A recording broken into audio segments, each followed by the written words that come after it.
नमस्कार, स्वागत है आपका। आप देख रहे हैं पूछता इंडिया। मैं हूं आपके साथ विवेक शांडिल्य। कांग्रेस सांसद और लोकसभा में विपक्ष के नेता राहुल गांधी आजकल अमेरिका के दौरे पर हैं, लेकिन हर बार की तरह राहुल गांधी का विदेश दौरा चर्चा में भी है और विवादों में भी है, और वो भी राहुल गांधी के बयान की वजह से। अमेरिका के बोस्टन में एक कार्यक्रम के दौरान उन्होंने भारतीय चुनाव आयोग को लेकर सवाल खड़े किए। इंडियन डायस्पोरा से, भारतीय समुदाय से बातचीत कर रहे थे। उन लोगों को संबोधित करते हुए उन्होंने कहा कि भारतीय चुनाव आयोग कॉम्प्रोमाइज्ड है। पहले आप राहुल गांधी का बयान सुनिए, फिर आज इसी मुद्दे पर बहस भी करेंगे और आगे की जानकारी भी आपको देता हूं। In simple terms, more people voted in the Maharashtra Assembly elections than there are adults in Maharashtra. The Election Commission gave us a figure, voting figure for 5:30 in the evening, and between 5:30 in the evening and 7:30 in the evening, when the poll was supposed to have closed, 65 lakh voters voted.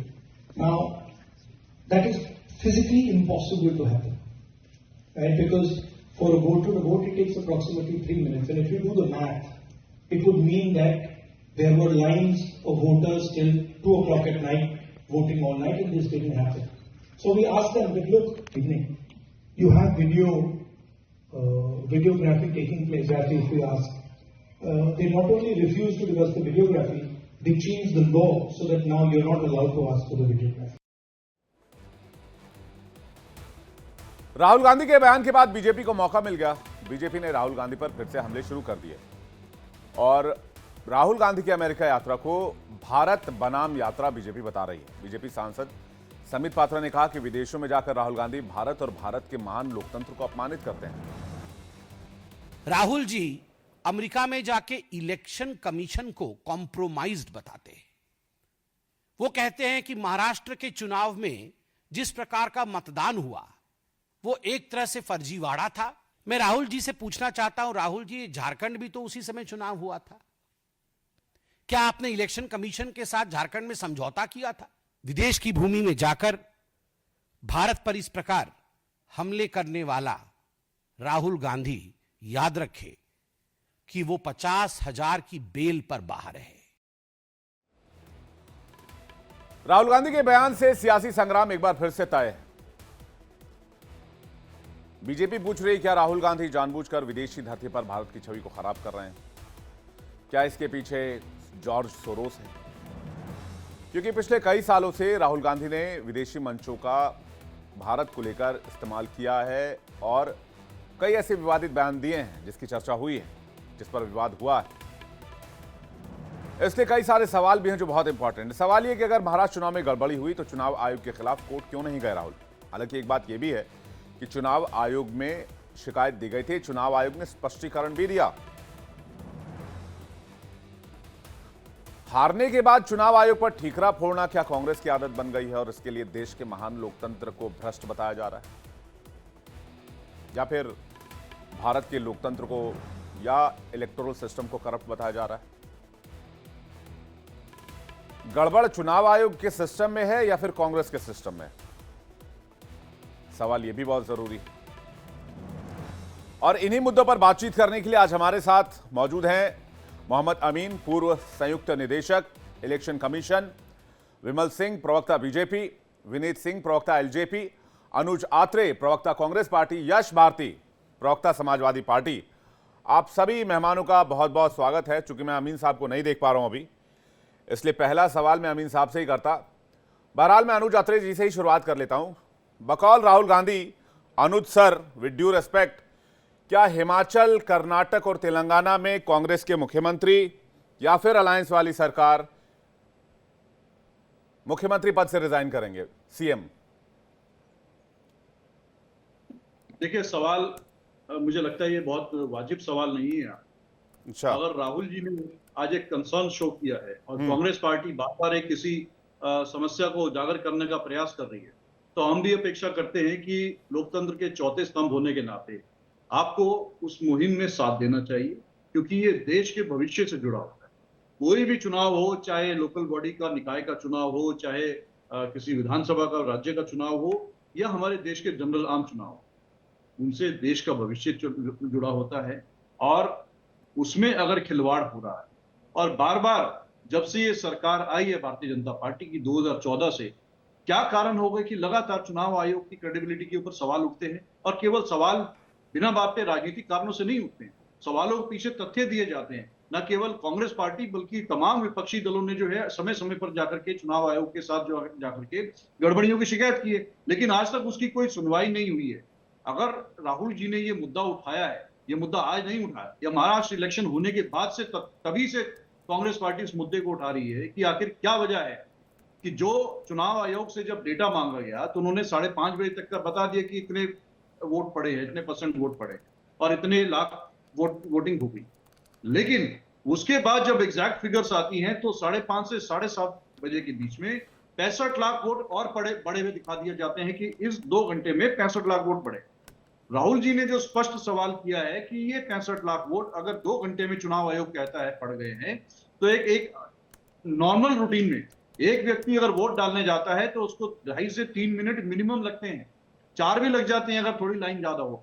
कम से कम 3 minute का समय लगता है कि जब वो booth पे अपने अंदर एंटर करता है, लाइन में लगता है, अपनी स्लिप चेक कराता है, और उसके बाद जाकर के उसके जो है चुनाव आयोग के अधिकारी उसमें लिंक लगाते हैं, फिर उससे साइन करवाते हैं, और उसके बाद स्लिप देकर के वो अपना उस पे बैलेट पे अपना बटन प्रेस करता है। ये मिनिमम प्रोसेस 3 मिनट का है। अगर ये 3 मिनट का मिनिमम प्रोसेस भी हम मान लें कि लाइन नहीं है, आदमी ने जाते ही वोट डाल दिया, तो भी 5:30 बजे से लेकर के रात के 2 बजे तक ये वोट नहीं पड़ सकते 65 लाख वोट। इसका जवाब अगर कांग्रेस पार्टी पूछ रही है कि ये 65 लाख वोट कैसे पड़ गए, इसका थोड़ा सा हमारे को ऑथेंटिक जवाब दीजिए, इसका कोई प्रूफ दीजिए। अगर वीडियो रिकॉर्डिंग कांग्रेस पार्टी ने मांग की चुनाव आयोग से, तो कानून ही बदल दिया सरकार ने कि वीडियोग्राफी ही नहीं होगी उसके बाद से। ये सब क्या दर्शाता है? और सबसे बड़ी बात देखिए कि जितने वोट महाराष्ट्र में पड़े उतने तो वहां पर मेजर वोटर हैं भी नहीं चुनाव महाराष्ट्र में, तो कैसे हो सकता है कि जो वयस्क लोग हैं, जो मेजर हैं, जो 18 साल से ऊपर हैं, उतने लोग हैं नहीं, उससे ज्यादा की वोटिंग महाराष्ट्र में होगी, उससे ज्यादा की वोटिंग चुनाव आयोग का डेटा बताता है। तो क्या इन सवालों का जवाब नहीं आना चाहिए? क्या इन सवालों के जवाब के पूछने का अधिकार कांग्रेस पार्टी समेत महाराष्ट्र की जनता और इस देश की जनता को नहीं है कि कहां गड़बड़ हुई है? अगर इस तरह से चुनाव जीते जा रहे हैं तो कहीं ना कहीं मंशा पे सवाल उठेंगे, और जो इस तरह के हथकंडे अपना करके अगर चुनाव जीत रहे हैं तो क्या वो देश की सेवा, महाराष्ट्र की सेवा के लिए चुनाव जीत रहे हैं? ठीक है सर, अपने मंसूबे पूरे करने के लिए जीत रहे हैं? ठीक है सर। अनुज जी, तो क्या राहुल गांधी को 2 सीट पर जीत मिल जाती एक साथ?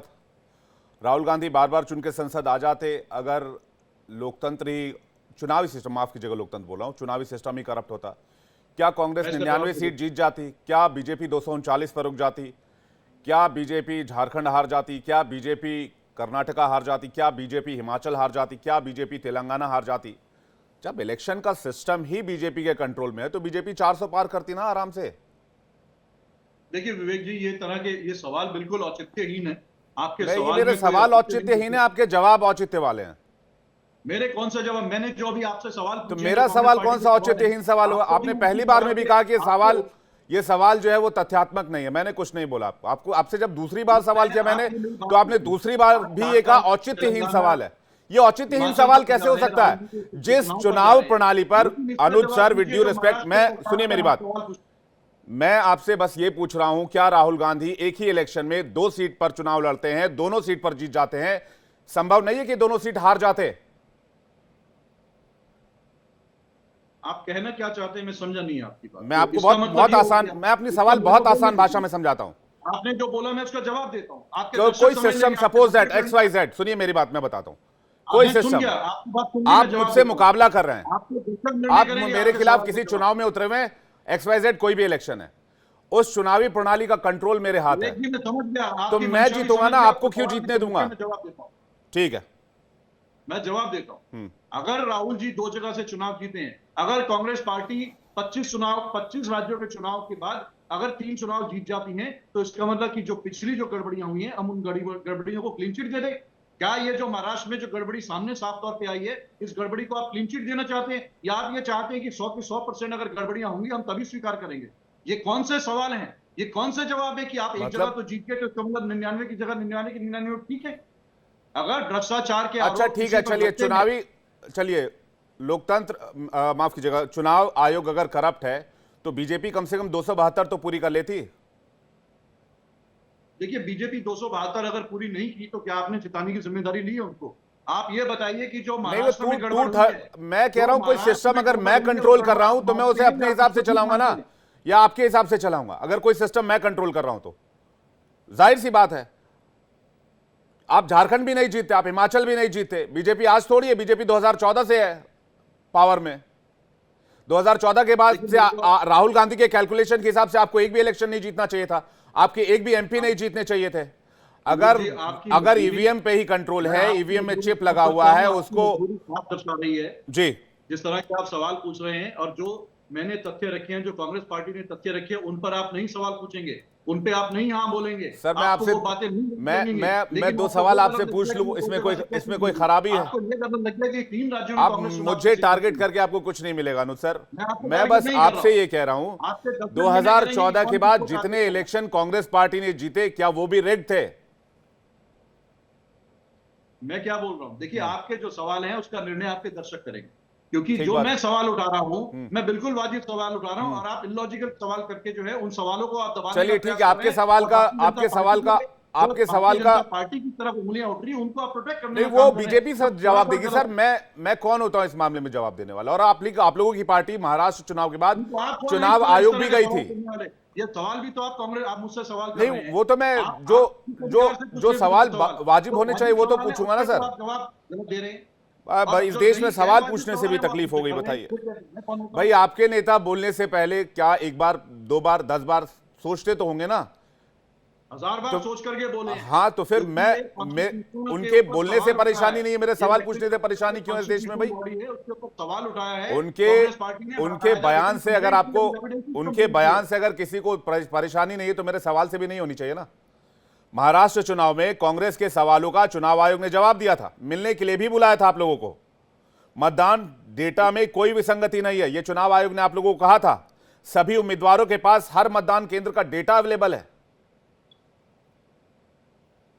विमल जी आपके आरोपों का जवाब देंगे तो ज्यादा बेहतर रहेगा। विमल जी, क्या इलेक्शन कमीशन कंट्रोल्ड है, करप्ट है और इलेक्शंस रिग्ड हो रहे हैं 2014 के बाद से? देखिए विवेक भाई, इलेक्शन कमीशन एक निष्पक्ष संस्था है और हमारे देश के अंदर जो है फ्री एंड फेयर इलेक्शन जो है बहुत प्यार से और बहुत सौहार्द से जो है देश के अंदर मनाया जाता है। हमारे देश की पूरी जनता जो है इस त्योहार का जो है आनंद भी उठाती है। मैं कहना चाहता हूँ, ये जो चोर है, ये चोर मचाए शोर। राहुल गांधी और उनकी माता श्री सोनिया गांधी, इन दोनों के ऊपर जो है नेशनल हेराल्ड के केस में जमानत पे 50,000 के मुचलके पे बाहर है। इनके पास जो है कि अब बोलने के लिए कुछ बचा नहीं है। ये दोनों लोग जो है करप्शन के मामले में इनके ऊपर जो है कार्रवाई हो रही है। आपने देखा अभी ईडी ने जो है चार्जशीट दाखिल की है और ईडी का गुस्सा जो है ये इसी पे जो है विदेश की धरती पे राहुल गांधी जी मचाते हुए दिखाई दे रहे हैं। ये जिस समय की बात कह रहे हैं अमेरिका में बैठ के, ये हमेशा से हुआ है कि राहुल गांधी जी ने बीच में जो है भारत जोड़ो यात्रा किया था, न्याय यात्रा किया था। अब विदेशी धरती पे जाके जो है ये भारत बदनाम यात्रा कर रहे हैं। जिस तरीके से आपने देखा कि इन्होंने जो है महाराष्ट्र के चुनाव में इलेक्शन कमीशन को घेरा है और इन्होंने कहा है कि फेयर इलेक्शन जो है महाराष्ट्र के चुनाव में नहीं हुआ है। मैं कहना चाहता हूं कि जिस समय महाराष्ट्र में चुनाव हो रहा था उस समय झारखंड में भी चुनाव हो रहा था। इनकी बहन प्रियंका वाड्रा जी जो है वायनाड से चुनाव लड़ रही थी और उपचुनाव जो है वो जीत कर आई है। क्या ये प्रियंका गांधी जी ने इलेक्शन कमीशन से कॉम्प्रोमाइज किया था या हेमंत सोरेन बताया क्या कि झारखंड का जब चुनाव हो रहा था विधानसभा का तो क्या हेमंत सोरेन ने जो है इलेक्शन कमीशन के साथ कॉम्प्रोमाइज किया था? विवेक भाई, आपको याद होगा ये जो 2024 का लोकसभा का चुनाव था, जब भारतीय जनता पार्टी 240 सीट जीती थी और कांग्रेस जो है 99 सीट जीता था, तो यही कांग्रेस के लोग जो है संसद भवन में खड़े होकर यही राहुल गांधी जी ने बोला कि आज देख लीजिए जो है देश की जनता जो है भारतीय जनता पार्टी को नकार कर और भारतीय जनता पार्टी को जो है आज देश की जनता 240 सीट पर जो है लाकर खड़ा कर दी और हम लोग के पास 99 सीट है। तो मैं कहना चाहता हूं कि उस समय क्या कांग्रेस ने कॉम्प्रोमाइज किया था या राहुल गांधी जी ने रायबरेली से वायनाड से 2 जगह जो है चुनाव लड़े तो क्या उन्होंने जो है कॉम्प्रोमाइज किया था क्या इलेक्शन कमीशन के साथ? इस तरीके के प्रोपेगेंडा को और इस तरह के तुष्टीकरण की राजनीति को कांग्रेस को जो है बचना चाहिए। और ये पहली बार नहीं हो रहा है कि राहुल गांधी जो है विदेशी धरती पे जाकर जो है हमारे देश की बदनाम कर रहे हैं। अरे जिस थाली में खाती हो आप उस थाली का तो इज्जत रखो। ये देश जो है आपका भी है, हमारा भी है। लेकिन मैं नहीं, राहुल गांधी के सवाल पूछने से परेशानी क्यों है? उन्होंने कहा कि भाई 65 लाख मतदान कैसे हो गए 2 घंटे में, 5:30 से 7:30 के बीच में, 3 मिनट औसत। मैं तो वोट करने गया था, मुझे तो 30 मिनट का टाइम लगा था जब मैं लाइन में खड़ा था। मैं नोएडा में वोट करने गया था अपने घर के नीचे। तो जवाब जो सवाल वो मैथमेटिकली पूछ रहा है वो विदेश में जाके पूछ रहे हैं, देश में जाके पूछ रहे हैं, डिबेट का विषय हो सकता है। लेकिन जो बात वो मैथमेटिकली पूछ रहे हैं उसका क्या जवाब है आपके पास? देखिए विवेक जी, मैं कहना चाहता हूं इंडिया डेमोक्रेटिक कंट्री है, सबका अधिकार है बोलने का, सबका अधिकार है सवाल पूछने का। लेकिन आप सवाल पूछते पूछते देश के खिलाफ बात करने लगते हैं। अरे आपको इलेक्शन कमीशन से जो है सवाल पूछना तो आप इलेक्शन कमीशन के पास जाते हैं और इलेक्शन कमीशन से सवाल पूछते हैं। आप विदेशी धरती पे जाके जो है देश की संस्था के ऊपर सवाल उठाते हैं। दूसरी चीज मैं कहना चाहता हूं, जब इलेक्शन कमीशन आपको बुलाता है, ये पहले भी बोलते थे कि ईवीएम जो है हैक हो जाता है, ईवीएम के अंदर चिप डाला हुआ है। इलेक्शन कमीशन इनको अपने पास बुलाता है, सारे विपक्षी पार्टी को न्योता देता है कि आप आइए और ईवीएम को हैक करके दिखाइए। एक भी पार्टी का जो है कोई भी लीडर वहां नहीं पहुंचता है और न ही एक पार्टी का जो है कोई भी आदमी वहां पहुंचता है। मैं कहना चाहता हूं अरे तो पहले नहीं हुआ तो अब नहीं हो सकता है क्या? अरे विमल भाई, पहले नहीं हुआ तो अब नहीं हो सकता क्या? और हैकेथॉन कब बुलाया गया था? कितने साल पहले? ये कोई आज की बात है? चुनाव आयोग ने उसके बाद एक बार भी हैकेथॉन नहीं बुलाया। बुला ले भाई, क्या दिक्कत है भाई? चुनाव आयोग के पास इतना बड़ा सिस्टम है, इतना बड़ा सिस्टम है चुनाव आयोग के पास, एक हैकेथॉन और बुला लिया जाए। हाथ कंगन को आरसी क्या, पढ़े लिखे को फारसी क्या? बुला ले चुनाव आयोग एक और हैकेथॉन, ईवीएम हैक करके दिखा दे कोई। देखिए विवेक जी, ये इलेक्शन कमीशन का मामला है, इसका जवाब इलेक्शन कमीशन देगा। मैं एज ए पार्टी के प्रवक्ता जिस तरीके से इन्होंने सवाल उठाया है कि जो है इलेक्शन कमीशन जो है भारतीय जनता पार्टी से मिला हुआ है, मैं कहना चाहता हूँ जब कर्नाटक में चुनाव जीतते हैं तो ये कहते हैं विवेक जी कि हमने जो है ग्राउंड पे अच्छा। ठीक है, मैं यश भारती जी के पास जा रहा हूँ। राहुल गांधी विदेश में जाकर क्या भारत की छवि खराब कर रहे हैं? भारतीय लोकतंत्र पर सवाल उठा रहे हैं यश भारती जी। जी ठीक है, आप तो अब थोड़ा सा कंटेंट रिपीट हो रहा है। मैं यश भारती सवाल कर रहा हूँ। यश भारती जी,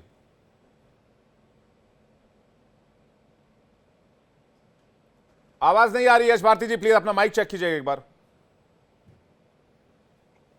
देखिए, भारत देश के प्रधानमंत्री चीन, मंगोलिया और दक्षिण कोरिया की यात्रा में जाते हैं, विदेश यात्रा में जाते हैं। वहां कहते हैं भारत में पैदा होना दुर्भाग्य है और पता नहीं क्या पाप किया था कि भारत में जन्म लिया। तब विदेशी भूमि पे भारत का अपमान नहीं होता है तो सम्मान बढ़ाते हैं हमारे देश के प्रधानमंत्री नरेंद्र मोदी जी। एक बात। दूसरी बात, जो भारतीय जनता पार्टी के लोग या जो राहुल गांधी जी की इस बात का विरोध कर रहे हैं कि विदेश में जाके उन्होंने बात की, तो मुझे बड़ा अजीब लगता है। मुझे तो मालूम है कि मैं ये डिबेट कर रहा हूं तो ये चर्चा पूरे दुनिया में देखी जा रही है। आज तकनीकी युग है, यूट्यूब के माध्यम से, फेसबुक से, ट्विटर से, जो भी सोशल मीडिया में हम चीजों का इस्तेमाल करते हैं, आज भारत में क्या हो रहा है दुनिया देख रही है। तो इस बात में कोई बात छुपी नहीं है कि अगर हम भारत में कोई बात कह रहे हैं तो वो विदेश में नहीं सुनी जा रही या देखी जा रही, या विदेश में कोई चीज हो रही वो भारतीयों को नहीं पता चल पा रही। ये बातें कह करके आप अपनी बात को दूर नहीं कर सकते। मुझे लगता है ये आप ये सलाह राहुल जी को भी देना चाह रहे होंगे कि अब रेडियो वाला जमाना नहीं है। आज तो जो भी बोलिए वो तुरंत ही ट्रांसमिट होता है वर्ल्ड वाइड इंटरनेट के माध्यम से। तो ये पहले जो नेता विदेश में जाकर कुछ बोल भी देते थे तो पता नहीं क्या बोले, नहीं बोले, आया गया चला गया, वो वैसा टाइप का हो जाता था। लेकिन आज की तारीख में कोई भी नेता कहीं पे भी कुछ बोलता है तो वो तुरंत से इंटरनेट होता है। विवेक जी, फिलहाल तो विरोध भारतीय जनता पार्टी कर रही है उनके विदेश पे बोलने की जी। तो ये जो विरोध कर रहे हैं उनसे ये सवाल सबसे पहले है कि आपका विरोध किस बात का है? क्या वो विदेश में बोल रहे हैं इस बात का विरोध है या आपका विषय से विरोध है? तो ये double standard Bharatiya Janata party ना रखे। नरेंद्र मोदी जी जब जिस तरीके के वक्तव्य देते हैं, और ये मुझे लगता है ये हर भारतीय को शर्मसार करते हैं कि विदेश में जाकर के या देश के अंदर कोई भी ये बोले कि भारत में पैदा होना दुर्भाग्य की बात है, पता नहीं किस जन्म के पाप किए थे जो भारत में पैदा हुआ। ये हर भारतीय के लिए शर्मसार करने वाली बात है। कोई भी बोले, इसमें किसी भी पार्टी का नेता बोले, मोदी जी ने कहा तो राहुल जी भी कहेंगे नहीं? क्या मोदी जी, क्या राहुल गांधी जी ने या ये कहा कि भारत में पैदा होना दुर्भाग्य की बात है? नहीं, बता देता हूं क्या क्या कहा उन्होंने। नहीं, मैं ये जो पूछा विवेक भाई, ये पूछना चाह रहा चुनाव हूं, को नरेंद्र मोदी चुनाव जी ने आयोग को कहा, कॉम्प्रोमाइज इसीलिए का, इसीलिए राहुल गांधी बोलेंगे आपने ये कहा। 24 विवेक में जी, भारतीय लोकतंत्र को ब्रोकन कहा, विवेक जी मेरा ये कहना है, भारत की तुलना देश का इराक और अपमान सीरिया तब से की,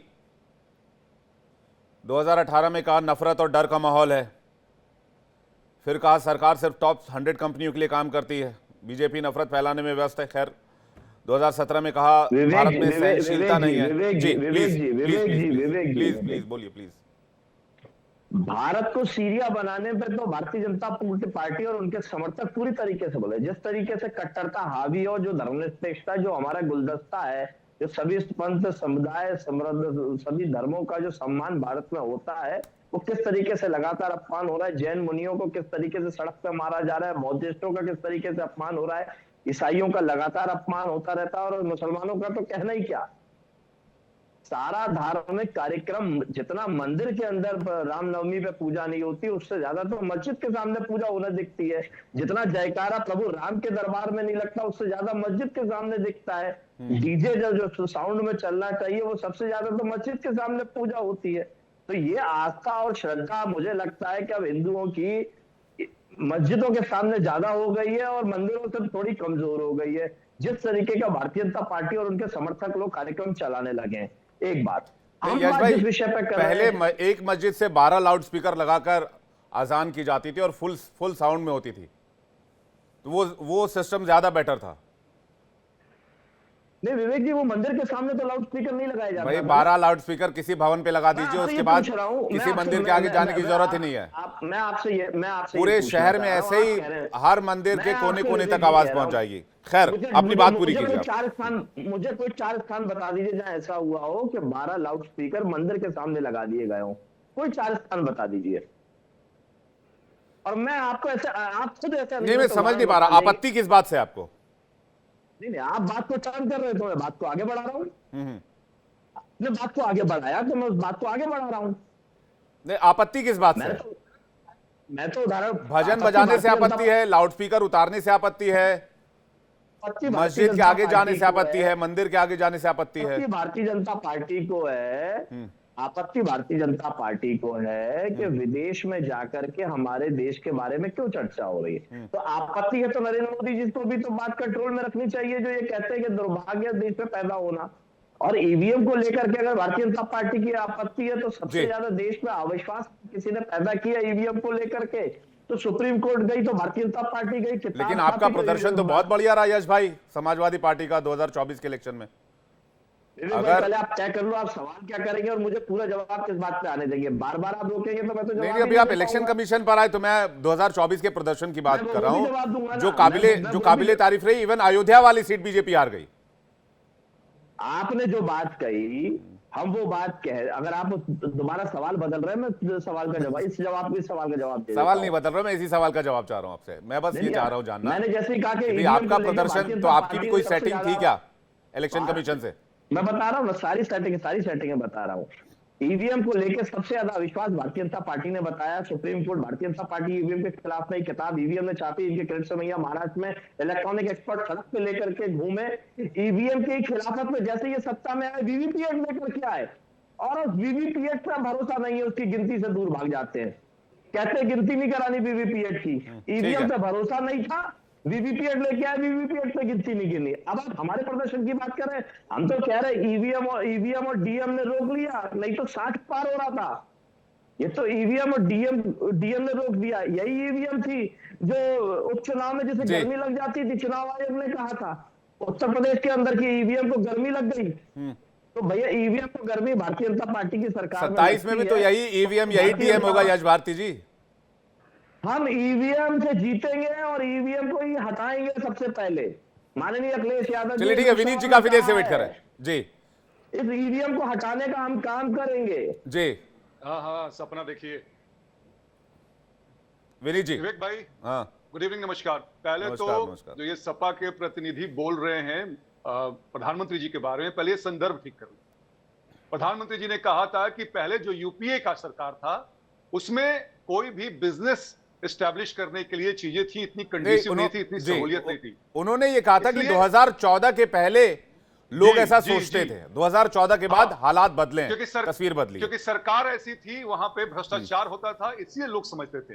तो संदर्भ पहले ठीक कीजिए। हालांकि कांग्रेस और सपा जो कहते हैं ना कि birds of the same feather flock together, Rahul Gandhi ji habitual offender है ना, बिग लायर। ऑक्सफोर्ड हो या बोस्टन हो या कहीं भी हो, ये जाते हैं, ये देश पे आक्षेप करते हैं, हर संवैधानिक संस्था पे आक्षेप करते हैं, चाहे कोर्ट हो चाहे इलेक्शन कमीशन हो, किसी को नहीं छोड़ते। अगर भाई आपको इतना ही गुरेज है इलेक्शन कमीशन के चुनाव कराने से, तो आपने जो 3 राज्यों में सरकार बनाई है, आप उसको बायकॉट कर दीजिए, बोलिए कि हम सरकार नहीं बनाएंगे। आप अपने लोकसभा सीट से रिजाइन कीजिए, वो आप नहीं करेंगे तो गुड़ खाए और गुलगुले से परहेज होगा, ये नहीं होगा। फरवरी में इन्होंने पीसी किया था शरद पवार के साथ कि भैया अगर हम नहीं जाएंगे, अगर इलेक्शन कमीशन जवाब नहीं देता है तो हम कोर्ट नहीं जाएंगे। आज 2 महीना बीत गया है विवेक भाई, क्यों नहीं गए आप? इलेक्शन कमीशन ने डेटा के साथ आपको पूरा दिया है आंकड़ा। और राहुल गांधी बोले कि हम बहुत तेज है पढ़ने में, तो मुझे चाणक्य की 2 लाइनें याद आती हैं कि रूप यौवन संपन्ना विशाल कुल संभवा अविद्याहीना शोभन्ते निर्गंध यू किंशुका। हम जानते हैं कि कितना पढ़े लिखे हैं और कितना इनका ब्रेन काम करता है, तो इस पे तो बात ना करें। तीसरी बात हो जाती है कि यही राहुल गांधी है ना जो कि इंडिया स्टेट के अगेंस्ट में लड़ाई करने की बात करते हैं। और ये कहां बात करते हैं? विदेश में जाके, जहां पे हमें मालूम है कि जॉर्ज सोरोस जैसे सरीखे इतने व्यक्ति बैठे हुए हैं जो कि देश का विखंडन चाहते हैं। ये व्यक्ति उनके हाथ की कठपुतली बनता है, इन्हीं के बयानों को कोट करता है कौन? पाकिस्तान और चीन। तो क्या देश की बदनामी नहीं होती है क्या? मुझे तो लगता है कि 124A के अंतर्गत इन पे राजद्रोह का मुकदमा चलना चाहिए विवेक भाई। ये जो बालक बुद्धि कहा जाता था ना, ये वही इनका जो दिखता है ना, वही कहा जाता है। इसलिए राहुल गांधी को इस बात को समझना होगा कि अब ये हल्के में नहीं चल सकते हैं। 54-55 साल की उम्र हो गई यार, बच्चों की तरह बात करते हैं आप बाहर जाकर किसकी बात करते हैं? देश की बुराई करते हैं। वो देश जो कि आपको सांसद बनाया है, वो देश जो आपकी बहन को सांसद बनाया है, आपकी माता जी को राजमाता का दर्जा देता है आदमी, और ऐसे देश की बुराई आप करेंगे तो हम और आपके जैसे लोग जो कि देशभक्त हैं वो आपको बख्शेंगे नहीं, आपको माफ नहीं करेंगे। मैंने आपको डेटा बता दिया। मैंने आपको जी, मुझे लगता है अनुज आत्रे जी को इस पर जवाब देना चाहिए। अनुज आत्रे जी, आपको आवाज आ रही क्या? आप माइक चेक कीजिएगा, शायद आपकी आवाज नहीं मिल पा रही है। हाँ, मेरी आवाज आ रही है आपको? हाँ बिल्कुल आ रही है। विनीत सिंह के सवालों का जवाब देंगे सर प्लीज। ये देखिए, इनके सवालों का जवाब मुझे लगता नहीं कि कोई भी जायज सवाल हो तो इसका जवाब दिया जाए। इनकी मजबूरी है क्योंकि सरकार की गोद में बैठे हैं, भारतीय जनता पार्टी की गोद में बैठे हैं, तो उनके सुर में लाना और उन्हीं की बात बोलना इनकी मजबूरी है। सवाल ये उठता है कि जब ग्लोबलाइजेशन के दौर में अगर आज हम और आप यहाँ बैठ के कोई चर्चा कर रहे हैं, आप अपने स्टूडियो से कर रहे हैं, मैं अपने घर से कर रहा हूँ और हमारे फेलो पैनलिस्ट भी अपने अपने जगह से कर रहे हैं, तो क्या हम 5 जनों की आवाज हम तक सीमित है? आज ये देश के कोने कोने में आवाज जा रही है, ये देश के कोने कोने में वीडियो जा रही है। और अरे भैया बताइए, इलेक्शन कमीशन के पास क्यों नहीं गए थे आप? सोशल मीडिया कोर्ट को अप्रोच क्यों नहीं किया? उस पर जवाब दीजिए ना। बीच में मत बोलिए ना, एक एक करके बात। आप अपने समय में बोलिएगा, बीच में मत बोलिए कृपया करके। सोशल मीडिया के दौर में, ग्लोबलाइजेशन के दौर में ऐसी कोई चीज नहीं है कि जो हम यहाँ बैठ करके बात करें तो देश या विदेश के किसी कोने में वो चीज जाती हो। आज किसी भी विदेश में कोई चीज घटना घटती है या कोई राजनीतिक या कोई भी किसी तरह की होती है, हम तक सबके मोबाइल में वो खबर आती है। तो आज ये बीजेपी इतना क्यों चल रही है? और विदेशों में जाकर के बुराई करने की बात जो मुद्दा उठा रहे हैं, अगर आप मुझे अलाउ करें तो मैं एक वीडियो दिखा दूं। हमारे देश के प्रधानमंत्री महोदय ने प्रधानमंत्री बनने से पहले किस किस तरह की जाकर के कथनी की है, यहां तक जाकर के बोला है कि ये कोई देश है, इस देश में जन्म लेने में भी शर्म आता है, कैसे कैसे पाप किए जो यहाँ पर पैदा हुए हैं। ये आप देश की अपनी भलाई करने गए थे वहां पे? जरा इसका जवाब ले लीजिए जो हमारे वीरेंद्र सिंह जी जो बात कर रहे हैं। और कहीं तो मैं पूरी वीडियो चला के दिखा दूं, बहुत लंबी स्टेटमेंट की वीडियोस हैं जो उनकी पूरी सोशल मीडिया में चल रही है कि किस किस तरह से अपने देश के बारे में बोला है। इस तरह की बात कभी राहुल गांधी जी ने, कांग्रेस के किसी नेता ने नहीं की है कि हमें इस देश में जन्म लेने में शर्म। हमें गर्व होता है कि हम इस देश की धरती में पैदा हुए हैं, लेकिन दुख होता है कि जब गलत हाथों में देश की सत्ता और बागडोर चली जाती है तो आवाज उठाना इस देश की धरती पे, और अगर देश के बाहर भी अगर हमारे देशवासी बैठे हैं उनसे कोई चर्चा की जा रही है तो कोई गुनाह या पाप नहीं है।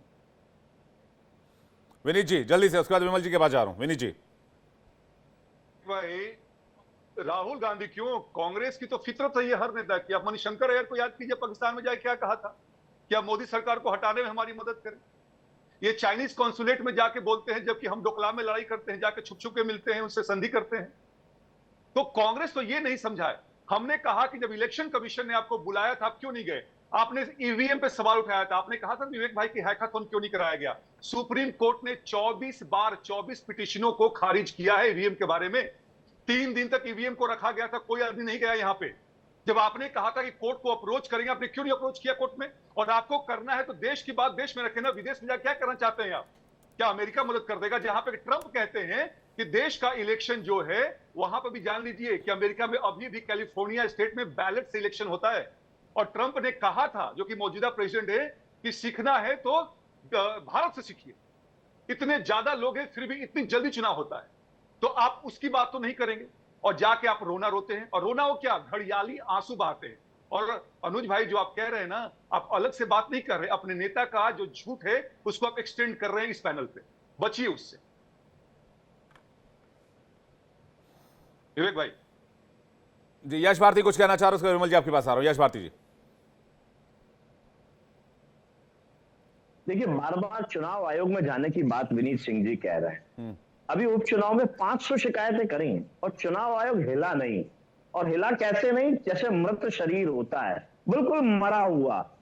तो मरे हुए चुनाव आयोग के लिए क्या किया जाएगा? इसीलिए तो हमारी पार्टी के राष्ट्रीय अध्यक्ष और हम लोगों ने चुनाव आयोग को कफन भेंट करने का काम किया। मृत शरीर को यही किया जा सकता है। अब उस मरे हुए पे भारतीय जनता पार्टी और एलजीपी के साथी अभी कह रहे थे विनीत सिंह जी मरा हुआ, और वो रोने की बात करते। मुझे बड़ा दुखी मन से कहना है, रामविलास पासवान जी पे हमें गर्व है। आरक्षण के मसीहा के बीच में उनकी गिनती होती है और उन्हें लड़ाई लड़ी बड़ी, लेकिन उनका पुत्र उनको श्रद्धांजलि देने में भी वीडियो रिकॉर्डिंग करते हैं। एक्टिंग से बाहर नहीं आ पाते हैं, एक्टिंग की दुनिया में अभी भी जी रहे हैं। आरक्षण का विरोध करते हैं और आरक्षित सीट से चुनाव लड़ते हैं। तो ये दोहरे मापदंड, दोहरे चरित्र एलजीपी के और भारतीय जनता पार्टी और भारतीय जनता पार्टी के सहयोगी हैं। एक इनके सहयोगी संजय निषाद तो प्रभु राम के जन्म के अस्तित्व की बात कहने लगे कि उनके पिता दशरथ ही नहीं, एक ऋषि से संयोग से पैदा हुए। कोई बात नहीं हो रही भारतीय जनता पार्टी से, और उन छत्रपों से कोई बात नहीं हो रही। क्षत्रियता की बात करते जो आगरा में तलवारें लहरा रहे थे, प्रभु राम से जो क्षत्रिय अपने आप को जोड़ते हैं, वो भारतीय जनता पार्टी जो प्रभु राम से अपने आप को जोड़ती है, संजय निषाद को एनडीए से बाहर नहीं कर पाई। यानी सहमत है अपने इन सहयोगी की भाषा से, सहमत है। आपने इलेक्शन कमीशन को डेड घोषित कर दिया। 500 शिकायतों के बाद अगर कोई मतलब मरा हुआ, खत्म, हिल रही है, खत्म एकदम। विवेक जी तो राहुल जी से भी तो कदम आगे आप तो यश भारती जी। अब ग्लोबलाइजेशन का दौर है, ये वीडियो विदेश में भी जाएगा। आप जीवित है तभी दे पा रहे हैं ना, जो जीवित है वही दे पा रहे हैं। आप ग्लोबलाइजेशन के दौर में राहुल जी के बयान से भी 10 कदम आगे निकल गए। आप तो कह रहे हैं भाई इलेक्शन कमीशन ही डेड है, खत्म एकदम। तो उत्तर प्रदेश की 37 सीटें आप कैसे जीत गए अगर इलेक्शन कमीशन डेड है तो? पुलिस सीधे रिवॉल्वर दिखा रही है मतदाता को। पुलिस सीधे आईडी प्रूफ चेक कर रही है, जो पुलिस का काम नहीं है, चुनाव आयोग का काम है। पुलिस को पुलिस ओवरलैप कर रही है चुनाव आयोग पर। पुलिस चुनाव आयोग मरा हुआ है, फिर भी आप 37 सीट जीत जा रहे हैं। निश्चित और 60 जीत कमाल। हम तो 60 जीत रहे थे। अच्छा 60 जीत रहे थे। ये डीएम और ईवीएम का जो मिले भगत है, जी विमल सिंह जी इस पर जवाब दे रहे हैं। विनीत जी एक सेकंड में आ रहा हूं। विमल जी देखिए विवेक भाई, थोड़ा समय दीजिएगा, क्योंकि सत्ता पार्टी से सवाल किया गया है, दोनों कांग्रेस और समाजवादी पार्टी के नेता के द्वारा। विवेक जी, आपको याद होगा राजीव जी की वो शायरी, अधूरी हसरतों का इल्जाम हर बार हम पर लगाना ठीक नहीं, वफा खुद से नहीं होता और खता ईवीएम को कहते हैं। देखिए कांग्रेस के लोग खुद जो है भाई साहब बीच में टीपा टिप्पणी नहीं किया था, ये बीच में टीपा टिप्पणी मत कीजिए, ठीक है ना? ये आप जो है कि यहाँ पे छतरी की आवाज को दबाने का प्रयास मत कीजिए। यहाँ पे जो है आप छतरी की आवाज को दबाने का प्रयास मत कीजिए, वो उत्तर प्रदेश में कीजिएगा। सुनिए, मैं कहना चाहता हूँ कि जिस तरीके से जो है कांग्रेस के लोग और जिस तरीके से समाजवादी पार्टी के लोग जो है ईवीएम पे आरोप लगा रहे हैं, आपने देखा उत्तर प्रदेश के अंदर 2024 के लोकसभा के चुनाव में समाजवादी पार्टी को 37 सीट मिली।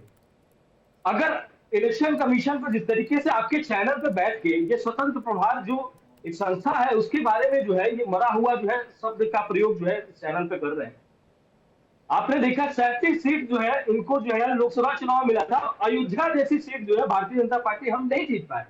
हम इस हार को स्वीकार करते हैं कि हम जनता के बीच में नहीं पहुंच पाए, हम अयोध्या नहीं जीत पाए, इस चीज को हम स्वीकार करते हैं।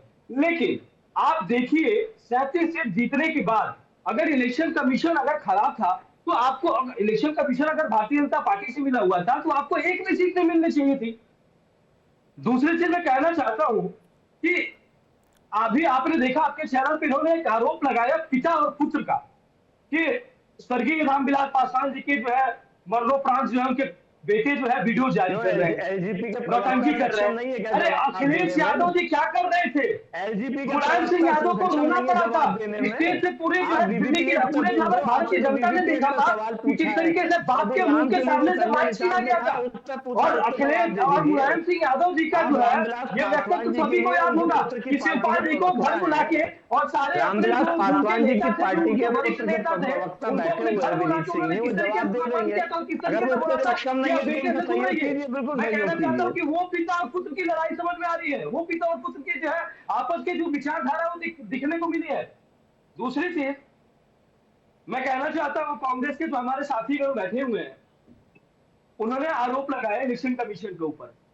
विवेक भाई ये जहां पे चुनाव जीतते हैं, चाहे मैं कर्नाटक की बात करूं, चाहे मैं हिमाचल प्रदेश की बात करूं, चाहे इनके मिली भगत चुनाव जो है झारखंड में इन्होंने जीता, चाहे कश्मीर की बात करूं, ये जहां पे चुनाव जीते हैं वहां पे जाकर कहते हैं कि हमने ग्राउंड पे जो है वर्क किया है, हम जनता के बीच में गए हैं, हमने जो है कि मुद्दा जो है हमने इनके बीच में जाकर जो है सत्ता के खिलाफ मुद्दा इकट्ठा किया, हमने वहां पे जो है लोगों को पकड़ा, इस वजह से चुनाव जीत गए। लेकिन जहां पे चुनाव हारते हैं वहां पे ईवीएम को दोष देते हैं, इलेक्शन कमीशन को दोष देते हैं, प्रशासनिक अधिकारियों को दोष देते हैं।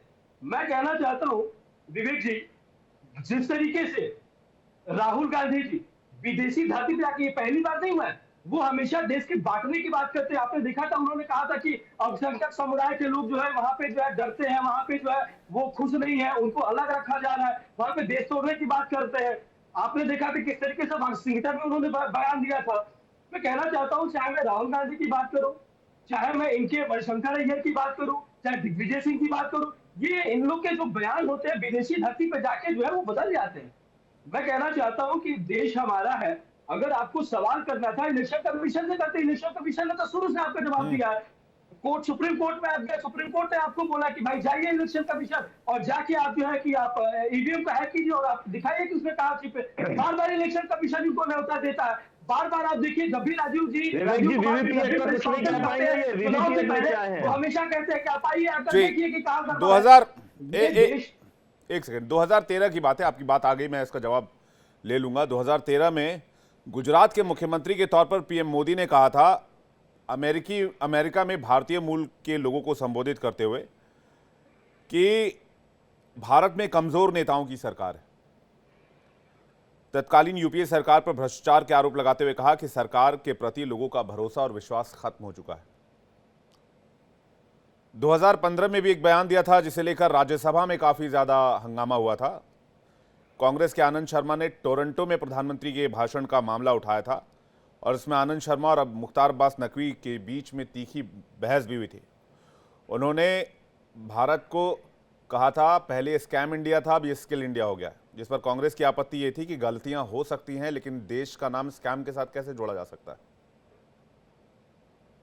देखिए विवेक जी, प्रधानमंत्री जी ने क्या गलत कहा था जब देश के अंदर भ्रष्टाचार। आज देखिए अमेरिका के उपराष्ट्रपति जो है देश के अंदर आकर देश की बड़ाई कर रहे हैं, भारत का जो है गुणगान कर रहे हैं और अमेरिका का भी गुणगान कर रहे हैं। आप देखिए उस देश के जो है उपराष्ट्रपति आकर जो है उस देश की गुणगान कर रहा है, लेकिन आप जो है कि आप विपक्ष के सबसे बड़े नेता है और आप जाकर हमेशा, ये पहली बार नहीं, हमेशा आप जाकर भारत की बुराई करते हैं।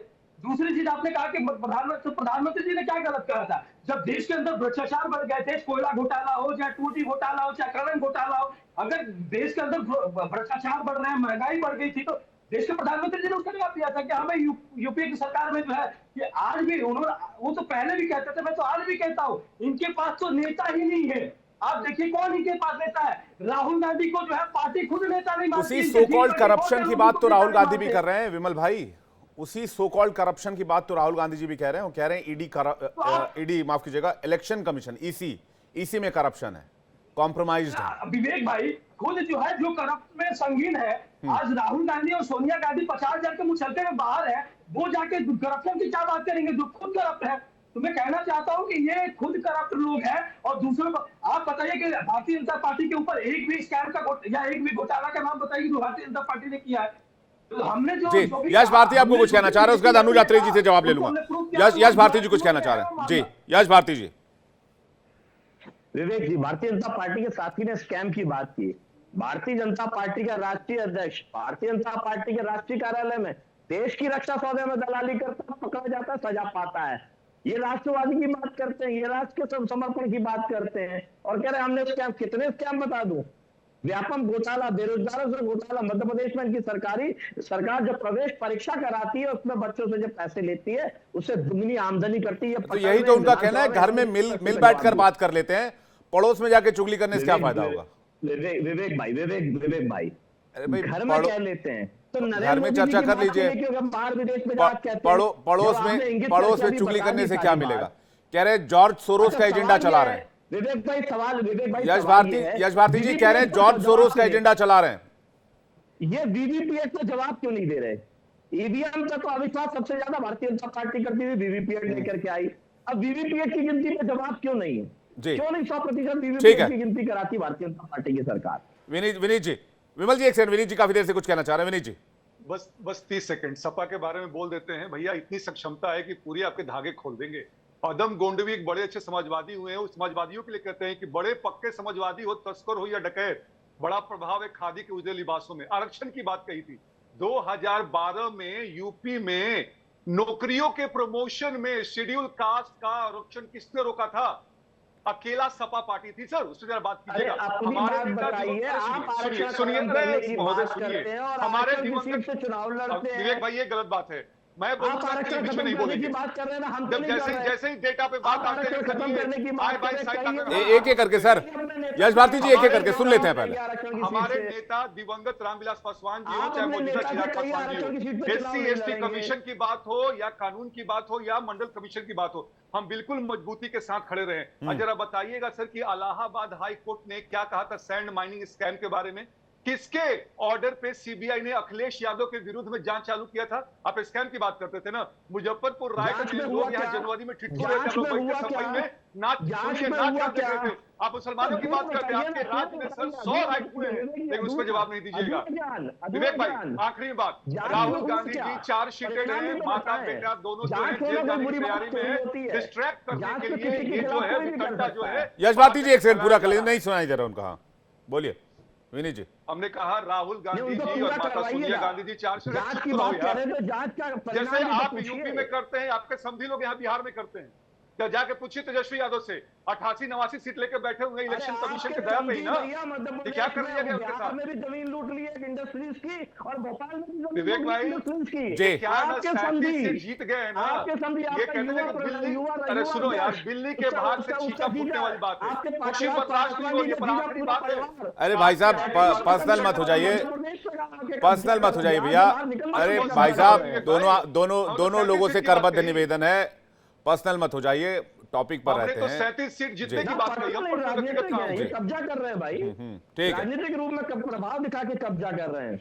जी अरे जी जैसे यूपी में आप लोग, आपके समधी वाले यहाँ बिहार में जी। हैं। विमल जी कुछ कहना चाह रहे हैं। विनीत जी एक सेकंड आ रहा हूं, विमल जी उसके बाद विमल जी और अनुज जी स्क्रीन पे प्लीज। विमल जी और अनुज जी स्क्रीन पे पीसीआर, थैंक यू। देखिए मैं कहना चाहता हूँ समाजवादी पार्टी के नेता भी जो है घोटाले की बात कर रहे थे। 97,000 करोड़ घोटाला किया समाजवादी पार्टी के नेता ने, और उसके ऊपर केस भी दायर किया गया है। लैपटॉप घोटाला आपने किया, रिवरफ्रंट घोटाला आपने किया, शेयर घोटाला आपने किया, खनन घोटाला आपने किया, खदान घोटाला आपने किया। दूसरी चीज मैं कहना चाहता हूँ, ये विवेक जी आप उत्तर प्रदेश के रहने वाले, उत्तर प्रदेश जो है पहले आपराधिक प्रदेश के नाम से जाना जाता था। यहाँ पे इनके समाजवादी पार्टी के गुंडे बैठ के अपराध किया करते थे और समाजवादी पार्टी के बड़े नेता जो अपराध कराते थे। लेकिन आज देखिए उत्तर प्रदेश के अंदर जो है जिस तरीके से अपराध घटा, महिलाएं आज सुरक्षित है, आज जो हमारी बहन बेटियां सुरक्षित है उत्तर प्रदेश के अंदर। दूसरी चीज मैं कहना चाहता हूँ, इन्होंने किनको पनपा है, इन्होंने जो है मुख्तार अंसारी, आतिक जैसे लोगों के इन्होंने आगे बढ़ाया है। मैं कहना चाहता हूँ आज उत्तर प्रदेश अपराध के मामले में दूर है। रोजगार की बेरोजगार की बात करने वाले लोग, मैं इनसे कहना चाहता हूँ, जिस समय इनकी सरकार थी 17.3 जो है बेरोजगारी दर था उत्तर प्रदेश में जो है। ठीक है विमल जी, अगर डिबेट यूपी को लेकर नहीं है, वापस टॉपिक पर आते हैं। इलेक्शन कमीशन और राहुल जी का बयान। विमल जी कार्य के बारे में उन्होंने सवाल किया, मैं उसका जवाब दूंगा। ठीक बात है। दूसरी चीज, हाँ। ईवीएम को लेकर सवाल है, तो ईवीएम को लेकर हम आपसे जवाब दे रहे हैं कि आप बताइए 37 सीट अगर आपकी आई है तो क्या अखिलेश यादव जी, क्या रामगोपाल यादव जी गए थे क्या इलेक्शन कमीशन के ऑफिस कॉम्प्रोमाइज करने के लिए कि आप हमें 37 सीट दीजिए? अरे न्यायपूर्वक उत्तर प्रदेश में चुनाव हुआ और 37 सीट आपको गई है। मैं कहना चाहता हूँ कि देश के अंदर भी जो है फ्री एंड फेयर इलेक्शन हुआ और आज कांग्रेस जो है 99 सीट पे बैठी हुई है। मुझे याद है जब रिजल्ट आए थे तो कांग्रेस का ये ऑफिशियल बयान था, लोकतंत्र की जीत हुई है, ये कांग्रेस की तरफ से कहा गया था। ये भी कहा गया था कि कांग्रेस पार्टी ने बड़ी जीत हासिल की है। अनुज जी, क्या वो लोकतंत्र की जीत वॉश आउट हो गई विद इन अ ईयर? देखिए विवेक जी, मैं आपने बोला बिल्कुल सीधी स्पष्ट है कि कहीं ना कहीं लोकतंत्र पे प्रहार तो किया जा रहा है। और दो तीन छोटे छोटे उदाहरण जिस बात से, जो अभी हाल ही में चुनाव आयोग के निर्णय और भारतीय जनता पार्टी की केंद्र सरकार के निर्णय, आप थोड़ा सा एक न्यूट्रल एंकर की भूमिका हम आपसे अपेक्षा करेंगे कि आप निभाते हुए उस पर सवाल पे जवाब दीजिएगा या इनसे सवाल कीजिएगा। क्या वजह था? आपको मालूम होगा कि फॉर्म 17C की प्रोविजन होता है जब भी वोटिंग होती है। फॉर्म 17C दिया जाता है कि इस बूथ पे कितने वोट थे, कितने वोट पड़े हैं, कितने मेल और फीमेल वोट पड़े हैं और कितना उस बूथ पे टोटल वोटिंग।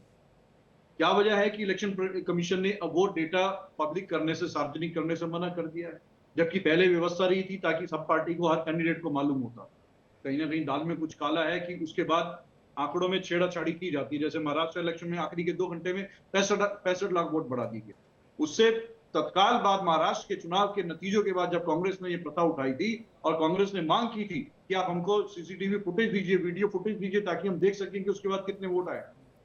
बीजेपी की सरकार ने और चुनाव आयोग ने एक नया कानून बना दिया कि आज के बाद से किसी को भी वीडियोग्राफी प्रोवाइड नहीं कराई जाएगी। क्या कारण है, क्यों घबराहट हो रही है? हमारी सरकार में हमने तो व्यवस्था की कि जिसको भी कैंडिडेट को चाहिए उसको मिलेगी और मिलती रही है। जिसको भी कोई, जो लोग अपने चुनाव आयोग के निर्णय के खिलाफ कोर्ट जाते थे या चुनाव आयोग में अपील करते थे, दस्तावेज मांगते थे, सबूत मांगते थे, रिकाउंटिंग की व्यवस्था थी, उसमें सारी चीजें प्रोवाइड की जाती थी। ये दोनों कानून बदल दिए गए हैं कि वीडियोग्राफी की रिकॉर्डिंग नहीं मिलेगी, फॉर्म 17C पब्लिक नहीं किया जाएगा। इसके पीछे क्या मंशा है? कहीं ना कहीं दाल में कुछ काला है और उस दाल को जो है सफेद करने का प्रयास किया जा रहा है।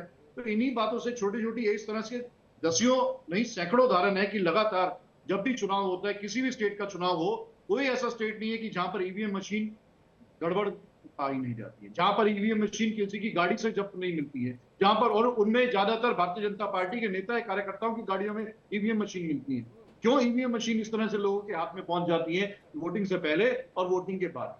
इस तरह की बातों पे क्या सवाल नहीं उठेंगे चुनाव आयोग की निष्पक्षता पे? और वही सवाल हम उठा रहे हैं। हम चाहते हैं कि ट्रांसपेरेंट चुनाव आयोग हो, ट्रांसपेरेंसी से इलेक्शन अनुज जी, हो। चुनाव आयोग ने चुनाव विमल जी एक सेकंड आ रहा हूं। चुनाव आयोग की नियत पे किसी ने सवाल उठाया? मेरी बात पूरे होने दीजिए जी, प्लीज पूरा बोल लीजिए। टीएन सेशन जिस समय चुनाव आयोग थे, कांग्रेस की सरकार थी। कांग्रेस की सरकार ने चुनाव आयोग को मजबूती प्रदान की, इंडिपेंडेंट एक बॉडी बनाई और ऑटोनोमस बॉडी के साथ साथ उनको पूरी आजादी दी, पूरी ताकतें दी। लेकिन बीजेपी की सरकार ने आते ही धीरे धीरे उनके ताकतों पे जो है कर्टेल करना शुरू कर दिया और अपनी सोच के लोगों को आयोग का सदस्य और आयोग का अध्यक्ष बनाना शुरू कर दिया। और जो बीजेपी चाहती है वही आयोग कर रहा है। यही कांग्रेस पार्टी का आरोप है, यही जनता देख रही है। चुनाव आयोग का जो जवाब था फॉर्म 17C को लेकर, वो भी मैं आपको बता देता हूं। हालांकि आपको जो चुनाव आयोग का जवाब आया था उसमें ये कहा गया था कि जितने भी उम्मीदवार हैं उनके पास पूरा डेटा चुनाव आयोग की तरफ से दिया गया है। 17C पर सुप्रीम कोर्ट में चुनाव आयोग ने कहा था, वीडियो रिकॉर्डिंग बदलने का उल्टा कानून बना दिया गया। आप बताइए चुनाव आयोग के 17C को लेकर क्या वीडियो रिकॉर्डिंग प्रोवाइड की गई? शीर्ष अदालत में एक हलफनामा दायर किया गया था 17C को लेकर, जब इलेक्शन ऑनगोइंग प्रोसेस में था। छठे चरण में ये याचिका दायर हुई थी। इस पर चुनाव आयोग ने शीर्ष अदालत में जानकारी दी थी कि फॉर्म 17C पर आधारित मतदाता मतदान के आंकड़े मतदाताओं के बीच भ्रम पैदा करेंगे, क्योंकि इसमें डाक मतपत्रों की गिनती भी शामिल होगी। तो इससे कंफ्यूजन वाली स्थिति पैदा हो सकती है। महाराष्ट्र चुनाव के बाद आप गए थे चुनाव आयोग ने आपको बुलाया भी था, चुनाव आयोग ने जवाब भी दिया था। वो जवाब क्या है, वो जरा डिटेल से जानना चाहेंगे। अब भारतीय जनता पार्टी की सरकार आने के बाद सबको भ्रम हो रहा है 40 साल से चलती आ रही थी व्यवस्था में किसी को भ्रम नहीं हुआ, किसी राजनीतिक दल को, किसी सरकार को कोई डर पैदा नहीं हुआ। लेकिन इनके आते ही भ्रम भी हो गया, इनके आते ही वीडियो रिकॉर्डिंग देना भी बंद कर दिया गया। ये कौन सी स्थिति है? क्या आपको इनसे सवाल नहीं पूछना चाहिए निष्पक्ष एंकर होने के नाते? क्या जनता की आवाज आपको हमारे साथ सर आप पूछ रहे हैं, मैं आपका सवाल विमल जी सुन रहे हो, देंगे जवाब विमल सिंह जी? विवेक जी, सबसे पहले हमें जो है लोकतंत्र पे भरोसा करना चाहिए, और कांग्रेस के लोगों को लोकतंत्र पे छोड़िए, कानून पे भरोसा नहीं है। हमेशा कहते हैं कि संविधान से चलने, देश जो है संविधान से चलता है, कानून से चलता है। ना इन्हें संविधान पे भरोसा है, ना इन्हें कानून पे भरोसा है, क्योंकि अभी संविधान का अवहेलना तो इन्होंने बहुत बार किया है, इमरजेंसी लगा के बहुत सारी चीजें, मैं इसके बारे में बात नहीं करना चाहूंगा। दूसरी चीज, विवेक भाई आपको याद होगा, चाहे मैं बिहार की बात करूं या उत्तर प्रदेश इसकी बात करूं, चाहे मैं कश्मीर की बात करूं, वहां पे जब चुनाव होते थे विवेक जी, वहां पे बूथ के बूथ लूट लिया जाता था। वहां पे जो है जो लोग वोट पोल करने के लिए जाते थे उनको वोट पोल नहीं करने दिया जाता था। वहां पे जो है एक तरह के, चाहे मैं बिहार में जब जंगल राज था, जब लालू यादव की सरकार थी, उस समय लोगों को वोट पोल नहीं करने दिया जाता था, लोगों को धमकाया जाता था। वो स्थिति आज भी जो है बंगाल के अंदर है विवेक जी। मैं बंगाल के विधानसभा के चुनाव में गया था, और वहां पे जो है जिस तरीके से टीएमसी के जो पाले हुए गुंडे हैं, जो दूसरे देश से मंगाया हुए एक्सपोर्ट करके इंपोर्ट करके जो मंगाया गया दूसरे देश से, वो लोग जो है वहां पे जो है हिंदुओं को वोट पोल नहीं करने देते हैं, वहां पे जो है लोगों को धमकाते हैं। और आज देखिए, आज जिस तरीके से कश्मीर के अंदर फ्री एंड फेयर इलेक्शन हुआ है, जिस तरीके से कश्मीर में एक भी जो है कहीं भी एक भी बूथ पर जो है कहीं भी जो है लड़ाई नहीं हुआ, शांतिपूर्वक जो है जम्मू कश्मीर में चुनाव हुआ। पहली बार ऐसा हुआ कि चुनाव जो है संभव हुआ है। दूसरी चीज मैं कहना चाहता हूं विवेक जी कि हम बहस किस चीज पे कर रहे हैं। हम तो देखिए, राहुल गांधी जी, जिस तरीके से आपका सवाल अगर इलेक्शन कमीशन से है, इलेक्शन कमीशन के आप पास जाइए, आप विपक्ष के बड़े नेता हैं, आप इलेक्शन कमीशन के पास जाइए, आप बताइए कमी ये कमी है। और इलेक्शन कमीशन तो हमेशा आपकी बातों को रखता है, और आपकी जो भी सवाल है उस सवाल का वो जवाब भी देता है बकायदा। जब भी जो है चुनाव होता है, चुनाव से पहले भी इलेक्शन कमीशन प्रेस कॉन्फ्रेंस करता है, और जो भी इनकी जो है द्वारा किए गए सवाल होते हैं, जो भी खामियां होती है, उसको इलेक्शन कमीशन बताता है। तो मैं ये कहना चाहता हूं कि आप विदेशी नीति पे, मुझे बस दिक्कत इस चीज का है, भारतीय जनता पार्टी का नहीं, कांग्रेस का। राहुल गांधी ने अब बयान कहाँ दिया, इस पर मैंने फिर कहा इस पर बहस हो सकती, लेकिन कांग्रेस का जो सवाल था उसको थोड़ा और स्पेसिफिक कर देता हूं। वीडियो रिकॉर्ड की सार्वजनिक जांच को रोकने के लिए केंद्र द्वारा चुनाव नियमों में बदलाव क्यों, ये कांग्रेस का सवाल है, ये आपसे पूछा जा रहा है। देखिए, तो क्या गलत किया है विवेक जी, इसमें गलत क्या हुआ? इसे ट्रांसपेरेंसी चैलेंज हो रहा है कहना है। नहीं, अरे ट्रांसपेरेंसी तो उससे चैलेंज होना चाहिए ना, कि जिस समय आप, मैं बता देना चाहता हूं विवेक जी, मैं उत्तर प्रदेश के बलिया का रहने वाला हूं, और 2014 से पहले भी हमने जो है उत्तर प्रदेश के अंदर बलिया के अंदर हमने चुनाव हमने देखा है। वहां पे जहां पे जो है ईवीएम रखे जाते थे, वहां पे जहां पे जो है बैलेट पेपर पे चुनाव होता था, वो एक जो रूम बनाया जाता था, स्ट्रॉन्ग रूम बनाया जाता था, उसमें से जो है ईवीएम गायब कर दिए जाते थे, वहां पे जो है वहां के बैलेट पेपर गायब कर दिए जाते थे। आज जो अगर हर चीजें जो है अगर सीसीटीवी कैमरे के निगरानी में है, हर चीजें की अगर वीडियो अगर बनाई जा रही है या वीडियो ठीक है रिकॉर्डिंग हो रहा है, तो क्या गलत है? ये तो बहुत पारदर्शिता का काम किया जा रहा है कि अगर कुछ चीज का हर चीज का वीडियो बनाया जा रहा है। नहीं तो ठीक है, मेरे पास समय इतना ही। आप सभी मेहमानों का बहुत बहुत शुक्रिया, इस चर्चा में शामिल होने के लिए बहुत बहुत धन्यवाद, अपना कीमती वक्त देने के लिए बहुत बहुत शुक्रिया। लेकिन राहुल गांधी के बयान की चर्चा खत्म नहीं होगी, इस पर चर्चा चलती रहेगी और देश में सियासत और ज्यादा गर्म होने वाली है राहुल गांधी के विदेश में दिए गए बयान पर।